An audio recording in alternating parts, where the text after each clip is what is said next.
While I was tangled with my boyfriend in bed, I heard violent thumps coming from the door outside. I opened my eyes in a daze. Is someone knocking on the door? The man nibbled my earlobe, his voice hoarse and slurred. Must have been the wind, baby. In front of my eyes, the comments flew past. Sweetie, look at the man in front of you a little closer, won't you? This is hilarious. The MC thought the contract only works one-on-one, but he forgot he had a twin brother from the very same bloodline. Huh? Heh. Why just one brother if you can have both? She won't have to worry about going hungry ever again. What a lucky girl. As my brain worked to process the information, a man's trembling roar came from outside the door. Hide, you scumbag. Get out here right now. I was a succubus that Jack had picked up from the side of the road. However, he had already stopped feeding me for half a month, saying that I had bullied Stephanie. I protested again and again. I didn't bully her. I just asked her to stop calling you in the middle of the night. I haven't eaten my fill in ages. He sent me a chilly glare. Do you think that's an adequate reason? Then, he took a glance at Stephanie's message on his phone, telling him she wanted to cut contact with him, and his tone took on a tinge of irritation. You've been by my side for ages, but it seems the only thing you've learned how to do is to humiliate people with money. I didn't humiliate her. His gaze was icy cold and judgmental, but I stood my ground, defending myself. It's none of my business if she thinks that money is humiliating. I, for one, think that money is the best thing in the world.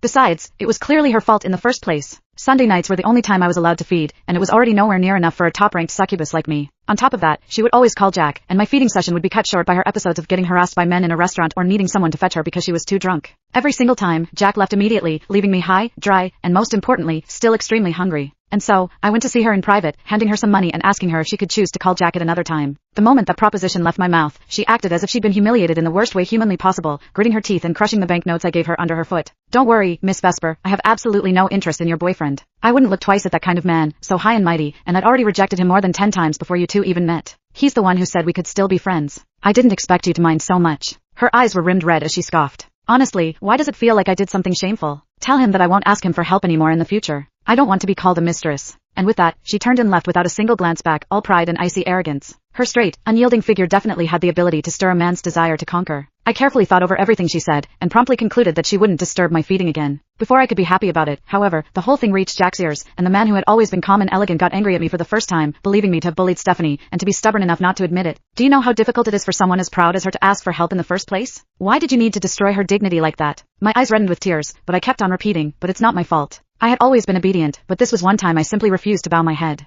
After going back and forth several times, Jack's patience finally ran dry. Looks like you won't know your place if I don't teach you a lesson. Tugging his tie loose, he stood up, annoyed. That villa in the outskirts is empty anyway, so might as well get you to reflect there. If you don't learn to behave, starve. Do you think there's anyone else who can feed you besides me? Meeting the warning in his dark eyes, I tried hard to hold back my tears. Fine then, don't feed me. I don't need you to feed me. I was a top-ranked succubus, for crying out loud. I could get any man I wanted. He let out a cold snort.